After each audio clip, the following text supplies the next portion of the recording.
एक तोता जो दिन भर राधे राधे बोलता है, लेकिन जैसे ही बिल्ली पकड़ने आती है तो डर कर वहीं ठें ठें चिल्लाता है, जो उसकी असली भाषा है। ठीक वैसे ही अगर किसी को सच्चे मन से भगवान पर भरोसा नहीं है तो मुश्किल समय में उसका असली स्वभाव बाहर आ जाता है। यही कारण है कि जीवन भर इंसान को बहुत कुछ भुगतना पड़ता है, ताकि जब उसकी मौत का समय आए तब वो भगवान को याद कर सके। इसके लिए पहले से ही तैयारी जरूरी है, और वो तैयारी है अभ्यास योग। अगर आप रोज भगवान को याद करने की आदत डालोगे तो जब मरने का समय आएगा तब भी मन उन्हीं में लगा रहेगा, और जैसा मरते समय आपके मन में चलता है वैसा ही अगला जन्म होता है। इसीलिए रोज साधना करना बहुत जरूरी है। जब मन पूरी तरह से दुनिया की चिंता से आजाद हो जाता है तब उसमें बस भगवान ही बस जाते हैं, और वो भावना मरते वक्त भी बनी रहती है। कच्ची मिट्टी से बर्तन टूट जाए तो फिर से बनाया जा सकता है, लेकिन पक्की मिट्टी वाला बर्तन अगर टूटे तो दोबारा नहीं बन सकता। इसी तरह अगर कोई अज्ञान की हालत में मरता है तो उसे फिर जन्म लेना पड़ता है, लेकिन अगर कोई ज्ञान में पूरी तरह पक चुका हो तो उसे फिर जन्म नहीं लेना पड़ता। ये ठीक उसी तरह है जैसे भुना हुआ चावल उग नहीं सकता, पर कच्चा चावल बोने से पौधा निकल आता है। यानी अगर कोई सिद्ध होकर मरता है तो उसका पुनर्जन्म नहीं होता, लेकिन अधूरी साधना वाला इंसान फिर जन्म लेता है। ये शरीर एक हांडी है। मन, बुद्धि और इंद्रियां जैसे चावल, आलू और पानी, इन्हें आग पर रखो तो सब गर्म हो जाते हैं, लेकिन असली तपन तो आग से है। उसी तरह शरीर के भीतर जो ब्रह्म शक्ति है वही मन, बुद्धि और इंद्रियों को शक्ति देती है। जैसे ही ब्रह्म शक्ति चली जाती है सब निष्क्रिय हो जाता है। जीव सच्चिदानंद स्वरूप है, लेकिन अहंकार के कारण वो तरह तरह की उपाधियों में उलझ जाता है और अपने असली स्वरूप को भूल जाता है। एक उपाधि आती है और स्वभाव बदल जाता है। जूता पहनते ही कोई दुबला पतला आदमी भी अकड़ जाता है। जिसके हाथ में कलम होती है वह कोई भी कागज देखकर लिखने लगता है। वैसे ही जीव अलग अलग उपाधियों से प्रभावित होता है। जैसे सांप अपनी केंचुल छोड़ देता है, वैसे ही आत्मा देह से अलग है। सुख दुख, पाप पुण्य शरीर पर असर डालते हैं, आत्मा पर नहीं। जैसे धुआं दीवार को काला कर सकता है पर आकाश को नहीं, वैसे ही आत्मा पर कोई असर नहीं पड़ता। वेदांत कहता है आत्मा पूरी तरह निर्लिप्त है। दुख सुख पाप पुण्य आत्मा को प्रभावित नहीं कर सकते, लेकिन जो लोग देह को ही सब कुछ मानते हैं वे जरूर दुखी होते हैं। सत्व, रज और तम के अलग अलग प्रभावों से मनुष्य अलग अलग स्वभाव के होते हैं। असल में सभी जीवों का स्वरूप एक ही है, पर उनकी अवस्था के अनुसार वे अलग अलग दिखते हैं। जैसे एक मछुआरे ने नदी में जाल डाला, कुछ मछलियां फंस गईं और चुपचाप पड़ी रहीं। कुछ भागने की कोशिश करती रहीं लेकिन फंसी रहीं, और कुछ किसी तरह से जाल तोड़कर भाग निकली। इसी तरह संसार में भी 3 प्रकार के जीव होते हैं, जो बंधन में पड़े हैं और छूटने का प्रयास नहीं करते, जो बंधन में हैं लेकिन छूटने की कोशिश करते हैं, और जो बंधन से मुक्त हो चुके हैं।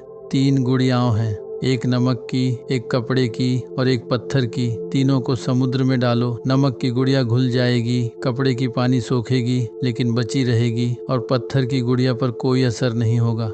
नमक की गुड़िया मुक्त जीव की तरह है जो अपने अस्तित्व को खोकर ब्रह्म में लीन हो जाता है। कपड़े की गुड़िया भक्त की तरह है जो ईश्वर के आनंद से भर जाती है। पत्थर की गुड़िया बंधन में पड़े जीव की तरह है जिसे कोई ज्ञान नहीं मिलता।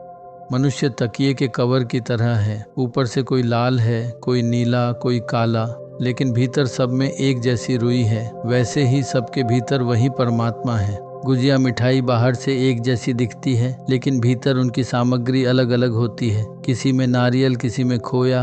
वैसे ही सभी मनुष्य एक जैसे दिखते हैं, लेकिन उनकी अंतरात्मा की शुद्धता के अनुसार उनमें फर्क होता है। ब्राह्मण के घर जन्म लेकर भी कोई बड़ा पंडित बनता है, कोई पुजारी, कोई रसोइया, तो कोई वेश्याओं के चक्कर में पड़ जाता है।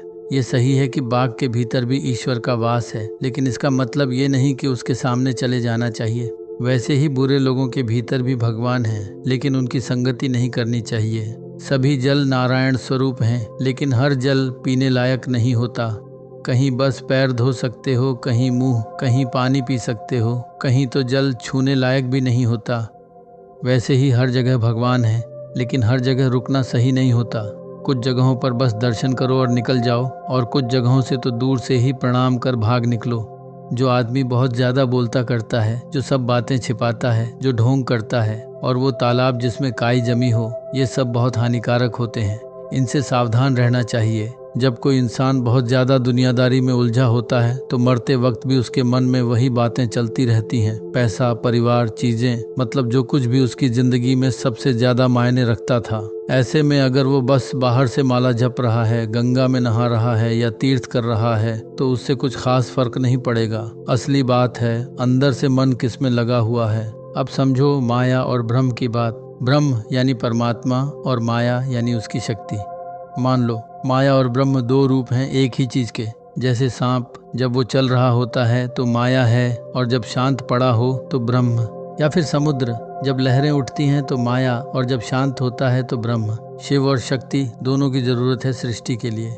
जैसे एक कुम्हार सिर्फ सूखी मिट्टी से बर्तन नहीं बना सकता, उसे पानी भी चाहिए, वैसे ही सिर्फ शिव से सृष्टि नहीं होती, शक्ति माया की जरूरत भी होती है। एक दिन मैंने प्रार्थना की कि मैं माया को अपनी आंखों से देख सकूं।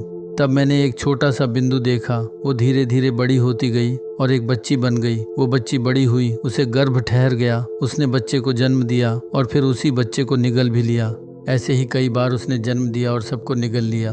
तब मुझे समझ में आया यही माया है। वो सब कुछ पैदा करती है और फिर सबको निगल जाती है। जैसे सांप के पास जहर होता है लेकिन वो खुद उससे प्रभावित नहीं होता, पर जब किसी को काटता है तो वो मर सकता है। वैसे ही भगवान में माया होती है लेकिन वो उन्हें छू नहीं सकती, पर इंसान इस माया में उलझ जाता है। यही है अविद्या माया जो हमें भ्रमित करती है। एक साधु दक्षिणेश्वर मंदिर के नौबत खाने में आए। कुछ दिन वहीं रहे, किसी से कुछ नहीं बोले, सिर्फ ध्यान में बैठे रहते थे। एक दिन अचानक मौसम बदल गया, अंधेरा छा गया, तेज आंधी आई और बादलों को उड़ा ले गई।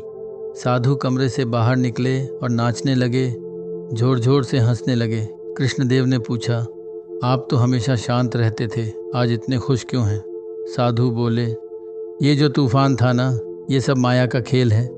शुरुआत में तो कुछ नहीं था, फिर माया आई और पूरे संसार का निर्माण कर दिया।